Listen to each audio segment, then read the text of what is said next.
ಓಂ ಶಾಂತಿ. ಮಧುರಾತಿ ಮಧುರ ಶಿವ ಪರಮಾತ್ಮ ತಂದೆಯ ಮಧುರ ಮಹಾವಾಕ್ಯವನ್ನು ಕೇಳೋಣ. ಇಂದಿನ ಮುರಳಿಯ ದಿನಾಂಕವಾಗಿದೆ 19/3/2026. ಪ್ರಾತಃ ಮುರಳಿ ಬಾಪ್ತಾದ ಮಧುಬನ್.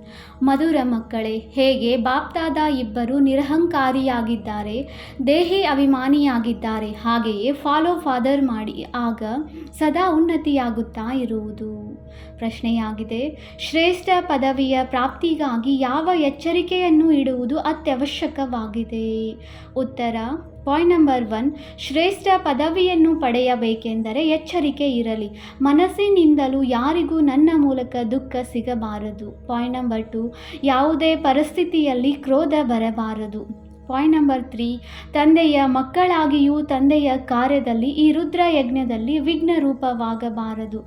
ಒಂದು ವೇಳೆ ಯಾರಾದರೂ ಬಾಯಿಂದ ಬಾಬಾ ಬಾಬಾ ಎಂದು ಹೇಳುತ್ತಾ ಚಲನೆಯು ಘನತೆಯಿಂದ ಕೂಡಿಲ್ಲವೆಂದರೆ ಶ್ರೇಷ್ಠ ಪದವಿಯು ಸಿಗಲು ಸಾಧ್ಯವಿಲ್ಲ. ಓಂ ಶಾಂತಿ. ಮಕ್ಕಳೇ, ಇದನ್ನು ಚೆನ್ನಾಗಿ ತಿಳಿದುಕೊಂಡಿದ್ದೀರಿ. ತಂದೆಯಿಂದ ಆಸ್ತಿಯನ್ನು ಖಂಡಿತ ತೆಗೆದುಕೊಳ್ಳಬೇಕಾಗಿದೆ. ಅದು ಹೇಗೆ? ಶ್ರೀಮತದಂತೆ ತಂದೆಯು ತಿಳಿಸಿದ್ದಾರೆ. ಒಂದೇ ಗೀತಾಶಾಸ್ತ್ರವಾಗಿದೆ, ಯಾವುದರಲ್ಲಿ ಶ್ರೀಮದ್ ಭಗವಾನ್ ವಾಚ್ ಇದೆ. ಭಗವಂತನು ಎಲ್ಲರ ತಂದೆಯಾಗಿದ್ದಾರೆ. ಶ್ರೀಮದ್ ಭಗವಾನ್ ವಾಚ್ ಅಂದಾಗ ಅವಶ್ಯವಾಗಿ ಭಗವಂತನೇ ಬಂದು ಶ್ರೇಷ್ಠರನ್ನಾಗಿ ಮಾಡಿರಬೇಕು. ಆದ್ದರಿಂದಲೇ ಅವರ ಮಹಿಮೆ ಇದೆ. ಶ್ರೀಮದ್ ಭಗವದ್ಗೀತೆ ಅರ್ಥಾತ್ ಶ್ರೀಮದ್ ಭಗವಾನ್ ವಾಚ್. ಭಗವಂತನಂತೂ ಅವಶ್ಯವಾಗಿ ಸರ್ವಶ್ರೇಷ್ಠನಾದರು.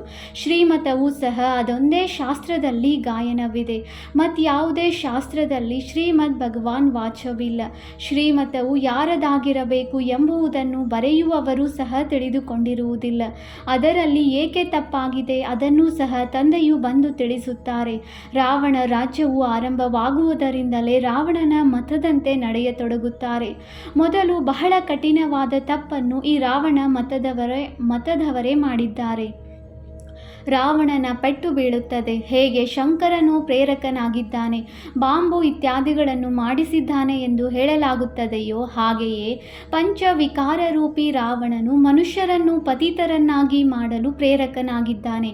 ಆದ್ದರಿಂದಲೇ ಪತಿತ ಪಾವನ ಬನ್ನಿ ಎಂದು ಕರೆಯುತ್ತಾರೆ. ಅಂದ ಮೇಲೆ ಪತಿತ ಪಾವನನು ಒಬ್ಬರೇ ಆದರಲ್ಲವೇ? ಇದರಿಂದಲೇ ಸಿದ್ಧವಾಗುತ್ತದೆ. ಪತಿತರನ್ನಾಗಿ ಮಾಡುವವರೇ ಬೇರೆ ಮತ್ತು ಪಾವನರನ್ನಾಗಿ ಮಾಡುವವರೇ ಬೇರೆಯಾಗಿದ್ದಾರೆ. ಇಬ್ಬರು ಒಂದಾಗಲು ಸಾಧ್ಯವಿಲ್ಲ. ಈ ಮಾತುಗಳನ್ನು ನಂಬರ್ ವಾರ್ ಪುರುಷಾರ್ಥದನುಸಾರ ನೀವೇ ತಿಳಿದುಕೊಂಡಿದ್ದೀರಿ. ಎಲ್ಲರಿಗೂ ನಿಶ್ಚಯವಿದೆ ಎಂದು ತಿಳಿದುಕೊಳ್ಳಬೇಡಿ. ನಂಬರ್ ವಾರ್ ಇದ್ದಾರೆ. ಎಷ್ಟು ನಿಶ್ಚಯವೋ ಅಷ್ಟು ಖುಷಿಯೂ ಹೆಚ್ಚುತ್ತದೆ. ತಂದೆಯ ಮತದಂತೆ ನಡೆಯುತ್ತಾರೆ. ಶ್ರೀಮತದಂತೆ ನಾವು ಸ್ವರಾಜ್ಯ ಪದವಿಯನ್ನು ಪಡೆಯಬೇಕಾಗಿದೆ. ಮನುಷ್ಯರಿಂದ ದೇವತೆಗಳಾಗುವುದರಲ್ಲಿ ತಡವಾಗುವುದಿಲ್ಲ. ನೀವು ಪುರುಷಾರ್ಥ ಮಾಡುತ್ತೀರಿ. ಮಮ್ಮ ಬಾಬಾರವರನ್ನು ಫಾಲೋ ಮಾಡುತ್ತೀರಿ. ಹೇಗೆ ಅವರು ತಮ್ಮ ಸಮಾನ ಮಾಡಿಕೊಳ್ಳುವ ಸೇವೆ ಮಾಡುತ್ತಿದ್ದಾರೆ ನೀವು ಸಹ ತಿಳಿದುಕೊಂಡಿದ್ದೀರಿ. ನಾವೇನು ಸೇವೆ ಮಾಡುತ್ತಿದ್ದೇವೆ ಮತ್ತು ಮಮ್ಮ ಬಾಬಾರವರು ಯಾವ ಸೇವೆ ಮಾಡುತ್ತಿದ್ದಾರೆ.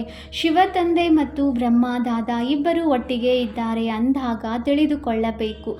ಎಲ್ಲರಿಗಿಂತ ಸಮೀಪವಿದ್ದಾರೆ. ಇವರದೇ ಸಂಪೂರ್ಣ ರೂಪವನ್ನು ಸೂಕ್ಷ್ಮ ವತನದಲ್ಲಿ ನೋಡುತ್ತೀರಿ. ಅಂದ ಮೇಲೆ ಅವಶ್ಯವಾಗಿ ಮುಂದಿರುವವರು. ಆದರೆ ಹೇಗೆ ತಂದೆಯು ನಿರಹಂಕಾರಿ ದೇಹಿ ಅಭಿಮಾನಿಯಾಗಿದ್ದಾರೆಯೋ ಹಾಗೆಯೇ ಈ ದಾದಾರವರು ಸಹ ನಿರಹಂಕಾರಿಯಾಗಿದ್ದಾರೆ. ಎಲ್ಲವನ್ನು ಶಿವ ತಂದೆಯೇ ತಿಳಿಸುತ್ತಿರುತ್ತಾರೆ ಎಂದು ಹೇಳುತ್ತಾರೆ. ಮುರುಳಿಯನ್ನು ನುಡಿಸುವಾಗ ಇವರು ಹೇಳುತ್ತಾರೆ, ಶಿವ ತಂದೆಯು ಇವರ ಮೂಲಕ ನಿಮಗೆ ತಿಳಿಸುತ್ತಾರೆ. ಬ್ರಹ್ಮನು ಸಹ ಕೇಳುತ್ತಿರುವರು. ಇವರು ಕೇಳದೆ ಅನ್ಯರಿಗೆ ಹೇಳದೇ ಇದ್ದರೆ ಶ್ರೇಷ್ಠ ಪದವಿಯನ್ನು ಹೇಗೆ ಪಡೆಯುವರು? ಆದರೆ ತಮ್ಮ ದೇಹಾಭಿಮಾನವನ್ನು ಬಿಟ್ಟು ಹೇಳುತ್ತಾರೆ, ಮಕ್ಕಳೇ, ಶಿವ ತಂದೆಯೇ ತಿಳಿಸುತ್ತಾರೆಂದು ತಿಳಿಯಿರಿ. ನಾವು ಪುರುಷಾರ್ಥ ಮಾಡುತ್ತಿರುತ್ತೇವೆ. ಶಿವ ತಂದೆಯೇ ತಿಳಿಸುತ್ತಾರೆ. ಇವರಂತೆ ಪತಿತತನವನ್ನು ಪಾರು ಮಾಡಿದ್ದಾರೆ. ಮಮ್ಮಾರವರಾದರೆ ಕುಮಾರಿಯಾಗಿದ್ದರು. ಆದ್ದರಿಂದ ಎಲ್ಲರಿಗಿಂತ ಮುಂದೆ ಹೊರಟು ಹೋದರು. ನೀವು ಕುಮಾರಿಯರು ಸಹ ಮಮ್ಮಾರವರನ್ನು ಫಾಲೋ ಮಾಡಿ. ಗೃಹಸ್ಥಿಗಳು ಬಾಬಾರವರನ್ನು ಫಾಲೋ ಮಾಡಬೇಕು. ಪ್ರತಿಯೊಬ್ಬರೂ ತಿಳಿದುಕೊಳ್ಳಬೇಕು, ನಾನು ಪತಿತನಾಗಿದ್ದೇನೆ, ನಾನೀಗ ಪಾವನನೂ ಆಗಬೇಕಾಗಿದೆ. ಮುಖ್ಯ ಮಾತೇನೆಂದರೆ ತಂದೆಯು ನೆನಪಿನ ಯಾತ್ರೆಯನ್ನು ಕಲಿಸಿದ್ದಾರೆ. ಇದರಲ್ಲಿ ದೇಹಾಭಿಮಾನವಿರಬಾರದು. ಯಾರಿಗಾದರೂ ಮುರುಳಿಯನ್ನು ಓದಿ ಹೇಳಲು ಬರಲಿಲ್ಲವೆಂದರೆ ನೆನಪಿನ ಯಾತ್ರೆಯಲ್ಲಿರಿ. ಯಾತ್ರೆಯಲ್ಲಿರುತ್ತಾ ಮುರುಳಿಯನ್ನು ತಿಳಿಸಬಹುದು. ಆದರೆ ಆ ಸಮಯದಲ್ಲಿ ಯಾತ್ರೆಯನ್ನು ಮರೆತು ಹೋದರೂ ಪರವಾಗಿಲ್ಲ. ಮುರುಳಿಯನ್ನು ನುಡಿಸಿ ನಂತರ ಯಾತ್ರೆಯಲ್ಲಿ ತೊಡಗಿರಿ. ಏಕೆಂದರೆ ಅದು ವಾಣಿಯಿಂದ ದೂರ ವಾನಪ್ರಸ್ಥ ಸ್ಥಿತಿಯಾಗಿದೆ. ಮೂಲ ಮಾತೇನೆಂದರೆ ದೇಹೇ ಅಭಿಮಾನಿಯಾಗಿ ತಂದೆಯನ್ನು ನೆನಪು ಮಾಡುತ್ತಾ ಇರಿ ಮತ್ತು ಚಕ್ರವನ್ನು ನೆನಪು ಮಾಡುತ್ತಾ ಇರಿ. ಯಾರಿಗೂ ದುಃಖವನ್ನು ಕೊಡಬೇಡಿ. ಇದನ್ನೇ ತಿಳಿಸುತ್ತಾ ಇರಿ. ತಂದೆಯನ್ನು ನೆನಪು ಮಾಡಿ. ಇದು ಯಾತ್ರೆಯಾಗಿದೆ. ಮನುಷ್ಯರು ಸಾವನ್ನಪ್ಪಿದಾಗ ಸ್ವರ್ಗಸ್ಥರಾದರೆಂದು ಹೇಳುತ್ತಾರೆ.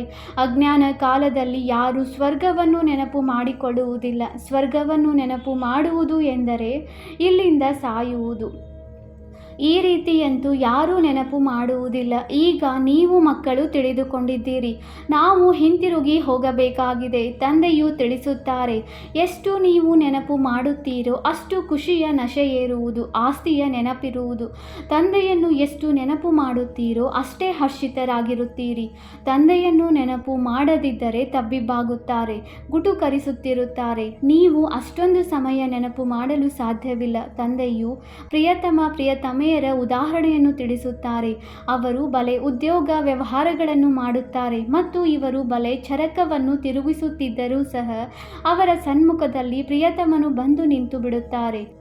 ಪ್ರಿಯತಮೆಯು ಪ್ರಿಯತಮನನ್ನು, ಪ್ರಿಯತಮನು ಪ್ರಿಯತಮೆಯನ್ನು ನೆನಪು ಮಾಡುತ್ತಿರುತ್ತಾರೆ. ಇಲ್ಲಂತೂ ನೀವು ಕೇವಲ ಒಬ್ಬ ತಂದೆಯನ್ನು ನೆನಪು ಮಾಡಬೇಕಾಗಿದೆ. ತಂದೆಯಂತೂ ನಿಮ್ಮನ್ನು ನೆನಪು ಮಾಡಬೇಕಾಗಿಲ್ಲ. ಅವರು ಎಲ್ಲರ ಪ್ರಿಯತಮನಾಗಿದ್ದಾರೆ. ಬಾಬಾ ತಾವು ನಮ್ಮನ್ನು ನೆನಪು ಮಾಡಿಕೊಳ್ಳುತ್ತೀರಾ ಎಂದು ಮಕ್ಕಳು ಕರೆಯುತ್ತಾರೆ. ಅರೆ, ಯಾರು ಎಲ್ಲರ ಪ್ರಿಯತಮನಾಗಿದ್ದಾರೆ ಅವರು ನೀವು ಪ್ರಿಯತಮೆಯರನ್ನು ಹೇಗೆ ನೆನಪು ಮಾಡುವರು? ಇದು ಸಾಧ್ಯವಿಲ್ಲ. ಅವರು ಪ್ರಿಯತಮನಾಗಿದ್ದಾರೆ, ಪ್ರಿಯತಮೆಯಾಗಲು ಸಾಧ್ಯವಿಲ್ಲ. ನೀವೇ ಅವರನ್ನು ನೆನಪು ಮಾಡಬೇಕಾಗಿದೆ. ನೀವು ಪ್ರತಿಯೊಬ್ಬರೂ ಆ ಒಬ್ಬ ಪ್ರಿಯತಮನಿಗೆ ಪ್ರಿಯತಮೆಯರು ಆಗಬೇಕಾಗಿದೆ. ಒಂದು ವೇಳೆ ಅವರು ಪ್ರಿಯತಮೆಯಾದರೆ ಎಷ್ಟು ಮಂದಿಯನ್ನು ನೆನಪು ಮಾಡುವುದು? ಇದು ಸಾಧ್ಯವಿಲ್ಲ. ತಂದೆಯು ತಿಳಿಸುತ್ತಾರೆ, ನಾನು ಯಾರನ್ನಾದರೂ ನೆನಪು ಮಾಡಲು ನನ್ನ ಮೇಲೆ ಪಾಪದ ಹೊರೆ ಇದೆಯೇ? ನಿಮ್ಮ ಮೇಲಂತೂ ಹೊರೆ ಇದೆ. ತಂದೆಯನ್ನು ನೆನಪು ಮಾಡದಿದ್ದರೆ ಪಾಪದ ಹೊರೆ ಇಳಿಯುವುದಿಲ್ಲ. ನಾನು ಯಾರನ್ನೇಕೆ ನೆನಪು ಮಾಡಲಿ? ನೆನಪು ಮಾಡಬೇಕಾಗಿರುವುದು ನೀವು ಆತ್ಮಗಳು. ಎಷ್ಟು ನೆನಪು ಮಾಡುತ್ತೀರೋ ಅಷ್ಟು ಪುಣ್ಯಾತ್ಮರಾಗುತ್ತೀರಿ. ಪಾಪಗಳು ಕಳೆಯುತ್ತಾ ಹೋಗುತ್ತದೆ. ಉನ್ನತ ಗುರಿಯಾಗಿದೆ. ಆತ್ಮಾಭಿಮಾನಿಯಾಗುವುದರಲ್ಲಿಯೇ ಪರಿಶ್ರಮವಿದೆ. ಈ ಜ್ಞಾನವೆಲ್ಲವೂ ನಿಮಗೆ ಸಿಗುತ್ತಿದೆ. ನಂಬರ್ ವಾರ್ ಪುರುಷಾರ್ಥದನುಸಾರ ನೀವು ತ್ರಿಕಾಲದರ್ಶಿಗಳಾಗಿದ್ದೀರಿ. ಇಡೀ ಚಕ್ರವು ನಿಮ್ಮ ಬುದ್ಧಿಯಲ್ಲಿರಬೇಕು. ತಂದೆಯು ತಿಳಿಸುತ್ತಾರೆ, ನೀವು ಲೈಟ್ ಹೌಸ್ ಆಗಿದ್ದೀರಲ್ಲವೇ? ಪ್ರತಿಯೊಬ್ಬರಿಗೆ ಶಾಂತಿಧಾಮ ಮತ್ತು ಸುಖಧಾಮದ ಮಾರ್ಗವನ್ನು ತಿಳಿಸುವವರಾಗಿದ್ದೀರಿ. ಇವೆಲ್ಲ ಹೊಸ ಮಾತುಗಳನ್ನು ನೀವು ಕೇಳುತ್ತೀರಿ. ನಿಮಗೆ ತಿಳಿದಿದೆ, ಅವಶ್ಯವಾಗಿ ನಾವಾತ್ಮರು ಶಾಂತಿಧಾಮದ ನಿವಾಸಿಗಳಾಗಿದ್ದೇವೆ. ಇಲ್ಲಿಗೆ ಪಾತ್ರವನ್ನು ಅಭಿನಯಿಸಲು ಬರುತ್ತೇವೆ. ನಾವು ಪಾತ್ರಧಾರಿಗಳಾಗಿದ್ದೇವೆ. ಇದೇ ಚಿಂತನೆ ಬುದ್ಧಿಯಲ್ಲಿ ನಡೆಯುತ್ತಿದ್ದರೆ ನಶೆ ಇರುವುದು. ತಂದೆಯು ತಿಳಿಸಿದ್ದಾರೆ, ಆದಿಯಿಂದ ಹಿಡಿದು ಅಂತ್ಯದವರೆಗೆ ನಿಮ್ಮದು ಪಾತ್ರವಿದೆ. ಈಗ ಕರ್ಮಾತೀತ ಸ್ಥಿತಿಯಲ್ಲಿ ಖಂಡಿತ ಹೋಗಬೇಕಾಗಿದೆ. ನಂತರ ಸತ್ಯಯುಗದಲ್ಲಿ ಬರಬೇಕಾಗಿದೆ. ಈ ಗುಂಗಿನಲ್ಲಿರುತ್ತಾ ತಮ್ಮ ಕಲ್ಯಾಣ ಮಾಡಿಕೊಳ್ಳಬೇಕಾಗಿದೆ. ಕೇವಲ ಪಂಡಿತರಾಗಬಾರದು. ಅನ್ಯರಿಗೆ ಕಲಿಸುತ್ತಾ ಇರುತ್ತೀರಿ. ತಾನು ಆ ಸ್ಥಿತಿಯಲ್ಲಿ ಇರುವುದಿಲ್ಲವೆಂದರೆ ಅದು ಪ್ರಭಾವ ಬೀರುವುದಿಲ್ಲ. ತಾನು ಪುರುಷಾರ್ಥ ಮಾಡಬೇಕಾಗಿದೆ. ಬ್ರಹ್ಮ ತಂದೆಯು ಹೇಳುತ್ತಾರೆ, ನಾನು ಕೂಡ ನೆನಪು ಮಾಡುವ ಪ್ರಯತ್ನ ಪಡುತ್ತೇನೆ. ಕೆಲವೊಮ್ಮೆ ಮಾಯೆಯ ಬಿರುಗಾಳಿಗಳು ಈ ರೀತಿ ಬರುತ್ತವೆ. ಅವು ಬುದ್ಧಿ ಯೋಗವನ್ನೇ ತುಂಡರಿಸಿ ಬಿಡುತ್ತವೆ. ಅನೇಕ ಮಕ್ಕಳು ಚಾಟನ್ನು ಕಳುಹಿಸುತ್ತಾರೆ. ನನಗೆ ಆಶ್ಚರ್ಯವೆನಿಸುತ್ತದೆ. ಇವರಂತೂ ನನಗಿಂತಲೂ ತೀಕ್ಷ್ಣವಾಗಿ ಹೋಗುತ್ತಾರೆ. ಬಹುಶಃ ತೀವ್ರವಾಗಿ ಹೋದಾಗ ಚಾರ್ಟ್ ಬರೆಯತೊಡಗುತ್ತಾರೆ. ಆದರೆ ಒಂದು ವೇಳೆ ಇದೇ ತೀವ್ರತೆಯಿಂದ ಮುಂದೆ ಹೋದರೆ ನಂಬರ್ 1ನಲ್ಲಿ ಹೊರಟು ಹೋಗುವರು. ಆದರೆ ಇಲ್ಲ, ಅದು ಕೇವಲ ಚಾರ್ಟ್ ಬರೆಯುವವರೆಗೆ ಮಾತ್ರ. ಬಾಬಾ ನಾನು ಇಷ್ಟು ಮಂದಿಯನ್ನು ತನ್ನ ಸಮಾನರನ್ನಾಗಿ ಮಾಡಿಕೊಂಡೆನು ಎಂಬುದನ್ನು ಬರೆಯುವುದಿಲ್ಲ. ಮತ್ತು ಅವರು ಸಹ ಬಾಬಾ ಇವರು ಈ ಮಾರ್ಗವನ್ನು ತಿಳಿಸಿದ್ದಾರೆಂದು ಸಮಾಚಾರ ಬರುವುದಿಲ್ಲ ಅಂದ ಮೇಲೆ ತಂದೆಯು ಏನು ತಿಳಿದುಕೊಳ್ಳುವರು? ಕೇವಲ ಚಾರ್ಟ್ ಕಳಿಸುವುದರಿಂದ ಕೆಲಸ ನಡೆಯುವುದಿಲ್ಲ. ಅನ್ಯರನ್ನು ತಮ್ಮ ಸಮಾನ ಮಾಡಿಕೊಳ್ಳಬೇಕಾಗಿದೆ. ರೂಪ ಮತ್ತು ಬಸಂತ ಎರಡೂ ಆಗಬೇಕಾಗಿದೆ. ರೂಪ ಆತ್ಮದ ಸ್ಮೃತಿ, ಬಸಂತ ಜ್ಞಾನದ ಮಳೆ ಸುರಿಸುವುದು. ಇಲ್ಲದಿದ್ದರೆ ಅವರು ತಂದೆಯ ಸಮಾನ ಆಗಲಿಲ್ಲ. ರೂಪ ಬಸಂತರು ಅಕ್ಯುರೇಟ್ ಆಗಬೇಕಾಗಿದೆ. ಇದರಲ್ಲಿಯೇ ಪರಿಶ್ರಮವಿದೆ. ದೇಹಾಭಿಮಾನವು ಬೀಳಿಸುತ್ತದೆ. ರಾವಣನು ದೇಹಾಭಿಮಾನಿಗಳನ್ನಾಗಿ ಮಾಡಿದ್ದಾನೆ. ನೀವೀಗ ದೇಹಿ ಅಭಿಮಾನಿಯಾಗುತ್ತೀರಿ. ಮತ್ತೆ ಅರ್ಧ ಕಲ್ಪದ ನಂತರ ಮಾಯಾ ರಾವಣನು ದೇಹಾಭಿಮಾನಿಯನ್ನಾಗಿ ಮಾಡುತ್ತಾನೆ. ದೇಹಿ ಅಭಿಮಾನಿಗಳು ಬಹಳ ಮಧುರರಾಗಿ ಬಿಡುತ್ತಾರೆ. ಇನ್ನು ಯಾರು ಸಂಪೂರ್ಣರಾಗಿಲ್ಲ. ಆದ್ದರಿಂದ ತಂದೆಯು ಯಾವಾಗಲೂ ಹೇಳುತ್ತಾರೆ, ಮಕ್ಕಳೇ, ಯಾರ ಮನಸ್ಸನ್ನು ಬೇಸರಪಡಿಸಬಾರದು, ದುಃಖ ಕೊಡಬಾರದು. ಎಲ್ಲರಿಗೆ ತಂದೆಯ ಪರಿಚಯ ಕೊಡಿ. ಮಾತನಾಡುವುದರಲ್ಲಿಯೂ ಬಹಳ ಘನತೆ ಇರಬೇಕು. ಈಶ್ವರನ ಸಂತಾನರ ಬಾಯಿಂದ ಸದಾ ರತ್ನಗಳೇ ಹೊರಬರಬೇಕು. ನೀವು ಮನುಷ್ಯರಿಗೆ ಜೀವದಾನ ನೀಡುತ್ತೀರಿ. ಮಾರ್ಗ ತಿಳಿಸಬೇಕಾಗಿದೆ. ನೀವು ಪರಮಾತ್ಮನ ಮಕ್ಕಳಲ್ಲವೇ? ಅವರಿಂದ ನಿಮಗೆ ಸ್ವರ್ಗದ ರಾಜ್ಯಭಾಗ್ಯ ಸಿಗಬೇಕು ಅಂದ ಮೇಲೆ ಅದು ಈಗ ಏಕೆ ಇಲ್ಲ? ನೆನಪು ಮಾಡಿಕೊಳ್ಳಿ. ಅವಶ್ಯವಾಗಿ ತಂದೆಯಿಂದ ಆಸ್ತಿಯೂ ಸಿಕ್ಕಿತ್ತಲ್ಲವೇ? ನೀವು ಭಾರತವಾಸಿಗಳು ದೇವಿ ದೇವತೆಗಳಾಗಿದ್ದೀರಿ. ನೀವೇ 84 ಜನ್ಮಗಳನ್ನು ತೆಗೆದುಕೊಂಡಿರಿ. ನೀವು ತಿಳಿದುಕೊಳ್ಳಿ, ನಾವೇ ಲಕ್ಷ್ಮೀನಾರಾಯಣರ ಕುಲದವರಾಗಿದ್ದೆವು. ತಮ್ಮನ್ನೇಕೆ ಕಡಿಮೆ ಎಂದು ತಿಳಿದುಕೊಳ್ಳುತ್ತೀರಿ? ಬಾಬಾ ಎಲ್ಲರೂ ಆಗಲು ಸಾಧ್ಯವೇ ಎಂದು ಒಂದು ವೇಳೆ ಯಾರಾದರೂ ಹೇಳಿದರೆ, ಇದರಿಂದಲೇ ತಂದೆಯು ಇವರು ನಮ್ಮ ಕುಲದವರಲ್ಲ ಎಂದು ತಿಳಿದುಕೊಳ್ಳುತ್ತಾರೆ. ನೀವು 84 ಜನ್ಮಗಳನ್ನು ತೆಗೆದುಕೊಂಡಿದ್ದೀರಿ. ತಂದೆಯು 21 ಜನ್ಮಗಳ ಪ್ರಾರಬ್ಧವನ್ನು ಜಮಾ ಮಾಡಿಸಿದರು. ಅದನ್ನು ತಿಂದು ಬಿಟ್ಟಿರಿ. ನಂತರ ಸಮಾಪ್ತಿಯಾಗತೊಡಗಿತು. ತುಕ್ಕು ಏರುತ್ತಾ ಏರುತ್ತಾ ತಮೋ ಪ್ರಧಾನ ಕವಡೆಯಂತೆ ಆಗಿಬಿಟ್ಟಿದ್ದೀರಿ. ಭಾರತವೇ 100% ಸಾಹುಕಾರವಾಗಿತ್ತು. ಅವರಿಗೆ ಈ ಆಸ್ತಿಯು ಎಲ್ಲಿಂದ ಸಿಕ್ಕಿತ್ತು? ಪಾತ್ರಧಾರಿಗಳೇ ತಿಳಿಸಲು ಸಾಧ್ಯವಲ್ಲವೇ? ಮನುಷ್ಯರೇ ಪಾತ್ರಧಾರಿಗಳಾಗಿದ್ದಾರೆ. ಅವರಿಗೆ ಇದು ತಿಳಿದಿರಬೇಕು. ಈ ಲಕ್ಷ್ಮೀನಾರಾಯಣರಿಗೆ ರಾಜ್ಯಭಾಗ್ಯವು ಎಲ್ಲಿಂದ ಸಿಕ್ಕಿತು? ಎಷ್ಟು ಒಳ್ಳೊಳ್ಳೆಯ ವಿಚಾರಗಳಿವೆ. ಅವಶ್ಯವಾಗಿ ಅವರು ಹಿಂದಿನ ಜನ್ಮದಲ್ಲಿಯೇ ಈ ರಾಜ್ಯಭಾಗ್ಯವನ್ನು ಪಡೆದಿರಬೇಕು. ತಂದೆಯೇ ಪತಿತ ಪಾವನನಾಗಿದ್ದಾರೆ. ತಂದೆಯು ತಿಳಿಸುತ್ತಾರೆ, ನಾನು ನಿಮಗೆ ಕರ್ಮ, ಅಕರ್ಮ ಮತ್ತು ವಿಕರ್ಮದ ಗತಿಯನ್ನು ತಿಳಿಸುತ್ತೇನೆ. ರಾವಣ ರಾಜ್ಯದಲ್ಲಿ ಮನುಷ್ಯರ ಕರ್ಮಗಳು ವಿಕರ್ಮಗಳಾಗಿ ಬಿಡುತ್ತವೆ. ಸತ್ಯಯುಗದಲ್ಲಿ ನಿಮ್ಮ ಕರ್ಮವು ಅಕರ್ಮವಾಗುತ್ತದೆ.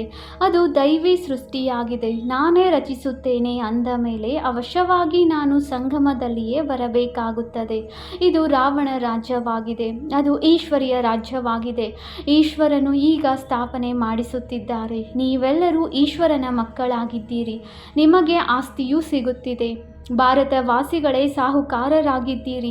ಈಗ ಬಡವರಾಗಿ ಬಿಟ್ಟಿದ್ದೀರಿ. ಇದು ಮಾಡಲ್ಪಟ್ಟ ನಾಟಕವಾಗಿದೆ. ಇದರಲ್ಲಿ ವ್ಯತ್ಯಾಸವಾಗಲು ಸಾಧ್ಯವಿಲ್ಲ. ಎಲ್ಲರ ವೃಕ್ಷವು ಬೇರೆ ಬೇರೆಯಾಗಿದೆ. ವಿಭಿನ್ನ ವೃಕ್ಷವಲ್ಲವೇ? ದೇವತಾ ಧರ್ಮದವರೇ ಪುನಃ ದೇವತಾ ಧರ್ಮದಲ್ಲಿ ಬರುತ್ತಾರೆ. ಕ್ರಿಶ್ಚಿಯನ್ ಧರ್ಮದವರು ತಮ್ಮ ಧರ್ಮದಲ್ಲಿ ಖುಷಿಯಾಗಿದ್ದಾರೆ. ಅನ್ಯರನ್ನು ತಮ್ಮ ಧರ್ಮಕ್ಕೆ ಸೆಳೆದಿದ್ದಾರೆ. ಭಾರತವಾಸಿಗಳು ತಮ್ಮ ಧರ್ಮವನ್ನು ಮರೆತಿರುವ ಕಾರಣ ಆ ಧರ್ಮವೇ ಒಳ್ಳೆಯದೆಂದು ತಿಳಿದು ಹೊರಟು ಹೋಗುತ್ತಾರೆ. ನೌಕರಿಗಾಗಿ ವಿದೇಶಕ್ಕೆ ಎಷ್ಟೊಂದು ಮಂದಿ ಹೋಗುತ್ತಾರೆ, ಏಕೆಂದರೆ ಅಲ್ಲಿ ಬಹಳ ಸಂಪಾದನೆ ಇದೆ. ನಾಟಕವು ಬಹಳ ವಿಚಿತ್ರವಾಗಿ ಮಾಡಲ್ಪಟ್ಟಿದೆ. ಇದನ್ನು ತಿಳಿದುಕೊಳ್ಳಲು ಒಳ್ಳೆಯ ಬುದ್ಧಿ ಬೇಕು. ವಿಚಾರ ಸಾಗರ ಮಂಥನ ಮಾಡುವುದರಿಂದ ಎಲ್ಲವೂ ಅರ್ಥವಾಗತೊಡಗುತ್ತದೆ. ಇದು ಮಾಡಲ್ಪಟ್ಟ ಅನಾದಿ ನಾಟಕವಾಗಿದೆ. ಆದ್ದರಿಂದ ನೀವು ಮಕ್ಕಳು ತಮ್ಮ ಸಮಾನ ಸದಾ ಸುಖಿಯನ್ನಾಗಿ ಮಾಡಬೇಕಾಗಿದೆ. ಪತಿತರಿಂದ ಪಾವನರನ್ನಾಗಿ ಮಾಡುವುದು ನಿಮ್ಮ ಕರ್ತವ್ಯವಾಗಿದೆ. ತಂದೆಯ ಕರ್ತವ್ಯವೇ ನಿಮ್ಮ ಕರ್ತವ್ಯ. ನಿಮ್ಮ ಮುಖವು ಸದಾ ದೇವತೆಗಳಂತೆ ಖುಷಿಯಲ್ಲಿ ಹರ್ಷಿತವಾಗಿರಬೇಕು. ನಿಮಗೆ ತಿಳಿದಿದೆ, ನಾವು ವಿಶ್ವದ ಮಾಲೀಕರಾಗುತ್ತೇವೆ. ನೀವು ಅತಿ ಪ್ರಿಯ ಮಕ್ಕಳಾಗಿದ್ದೀರಿ. ಕ್ರೋಧದ ಮೇಲೆ ಬಹಳ ಎಚ್ಚರಿಕೆ ಇರಲಿ. ತಂದೆಯು ಮಕ್ಕಳಿಗೆ ಸುಖದ ಆಸ್ತಿಯನ್ನು ಕೊಡಲು ಬಂದಿದ್ದಾರೆ. ಸ್ವರ್ಗದ ಮಾರ್ಗವನ್ನು ಎಲ್ಲರಿಗೂ ತಿಳಿಸಬೇಕಾಗಿದೆ. ತಂದೆಯು ದುಃಖಹರ್ತ ಸುಖಕರ್ತನಾಗಿದ್ದಾರೆ. ಅಂದ ಮೇಲೆ ನೀವು ಸಹ ಸುಖಕರ್ತರಾಗಬೇಕಾಗಿದೆ. ಯಾರಿಗೂ ದುಃಖವನ್ನು ಕೊಡಬಾರದು. ದುಃಖ ಕೊಡುತ್ತೀರೆಂದರೆ ನಿಮ್ಮ ಶಿಕ್ಷೆಯು 100 ಪಟ್ಟು ಹೆಚ್ಚಾಗುವುದು. ಯಾರು ಶಿಕ್ಷೆಯಿಂದ ಪಾರಾಗಲು ಸಾಧ್ಯವಿಲ್ಲ. ನೀವು ಮಕ್ಕಳಿಗಂತೂ ವಿಶೇಷವಾಗಿ ನ್ಯಾಯಾಲಯವು ಕುಳಿತುಕೊಳ್ಳುತ್ತದೆ. ತಂದೆಯು ತಿಳಿಸುತ್ತಾರೆ, ನೀವು ವಿಘ್ನಗಳನ್ನು ಹಾಕಿದರೆ ಬಹಳ ಶಿಕ್ಷೆಗಳನ್ನು ಅನುಭವಿಸುತ್ತೀರಿ. ಕಲ್ಪಾಂತರ ಇಂಥವರು ಈ ರೀತಿಯಾಗುತ್ತಾರೆ ಎಂಬುದನ್ನು ನೀವು ಸಾಕ್ಷಾತ್ಕಾರ ಮಾಡುತ್ತೀರಿ. ಮೊದಲು ಸಾಕ್ಷಾತ್ಕಾರದಲ್ಲಿ ಶಿಕ್ಷೆಯನ್ನು ನೋಡುತ್ತಿದ್ದಾಗ ತಂದೆಯು ನನಗೆ ಹೇಳಬೇಡಿ ಎಂದು ಸುಮ್ಮನಿರಿಸಿ ಬಿಡುತ್ತಿದ್ದರು. ಅಂತ್ಯದಲ್ಲಂತೂ ಎಲ್ಲವೂ ಅರ್ಥವಾಗುತ್ತಾ ಹೋಗುವುದು. ಮುಂದೆ ಹೋದಂತೆ ಬಹಳ ಸಾಕ್ಷಾತ್ಕಾರವಾಗುತ್ತದೆ, ವೃದ್ಧಿಯಾಗುತ್ತಾ ಹೋಗುತ್ತದೆ. ಅಬೂ ಪರ್ವತದವರೆಗೆ ಸಾಲು ನಿಲ್ಲುವುದು. ತಂದೆಯೊಂದಿಗೆ ಯಾರೂ ಮಿಲನ ಮಾಡಲು ಆಗುವುದಿಲ್ಲ. ಆಗ ಓಹೋ ಪ್ರಭು, ನಿನ್ನ ಲೀಲೆ ಅಪರಂಪಾರ ಎಂದು ಹೇಳುತ್ತಾರೆ. ಇದೂ ಸಹ ಗಾಯನವಿದೆಯಲ್ಲವೇ? ವಿದ್ವಾಂಸ, ಪಂಡಿತ ಮೊದಲಾದವರು ಸಹ ಕೊನೆಯಲ್ಲಿ ಬರುತ್ತಾರೆ. ಅವರ ಸಿಂಹಾಸನಗಳು ಅಲುಗಾಡುತ್ತವೆ. ನೀವು ಮಕ್ಕಳು ಆಗ ಬಹಳ ಖುಷಿಯಲ್ಲಿ ಇರುತ್ತೀರಿ. ಒಳ್ಳೆಯದು. ಮಧುರಾತಿ ಮಧುರ ಅಗಲಿ ಹೋಗಿ ಮರಳಿ ಸಿಕ್ಕಿರುವ ಮಕ್ಕಳ ಪ್ರತಿ ಮಾತಾಪಿತ ಬಾಪ್ದಾದಾರವರ ನೆನಪು, ಪ್ರೀತಿ.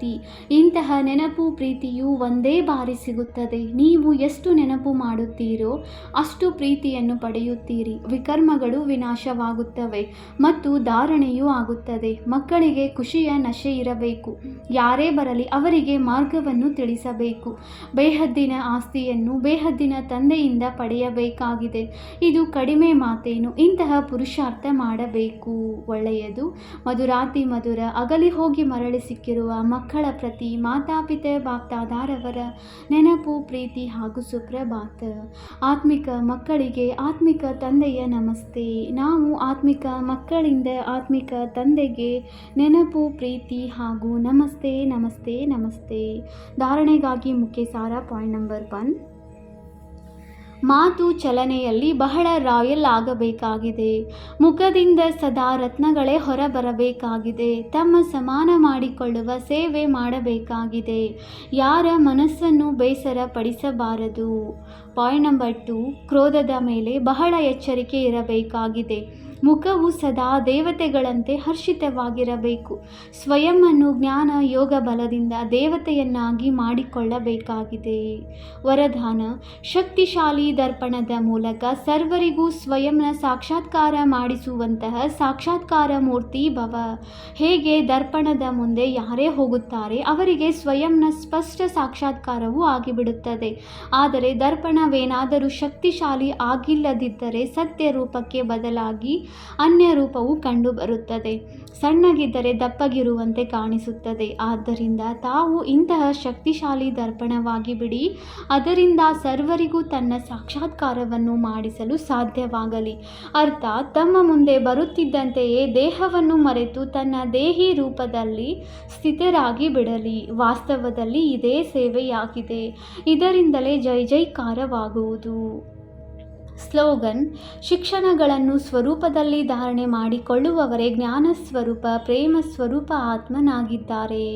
ಅವ್ಯಕ್ತ ಸೂಚನೆ: ನಿಶ್ಚಯದ ಫೌಂಡೇಶನ್ ತಳಪಾಯವನ್ನು ಬಲಗೊಳಿಸಿ ಸದಾ ನಿರ್ಭಯ ಮತ್ತು ನಿಶ್ಚಿಂತರಾಗಿರಿ. ತಂದೆಯಲ್ಲಂತೂ ನಿಶ್ಚಯವಿದೆ, ಆದರೆ ತಮ್ಮಲ್ಲಿಯೂ ನಿಶ್ಚಯ ಬುದ್ಧಿಯವರಾಗಿ ಕಾರ್ಯ ಮಾಡಿ. ಆಗ ವಿಜಯವೇ ವಿಜಯವಿರುತ್ತದೆ. ವಿಜಯದ ಮುಂದೆ ಸಮಸ್ಯೆಯ ಯಾವುದೇ ವಸ್ತುವಿಲ್ಲ. ನಂತರ ಆ ಸಮಸ್ಯೆ ಅನುಭವವಾಗುವುದಿಲ್ಲ, ಆದರೆ ಆಟವೆಂದು ಅನುಭವವಾಗುವುದು.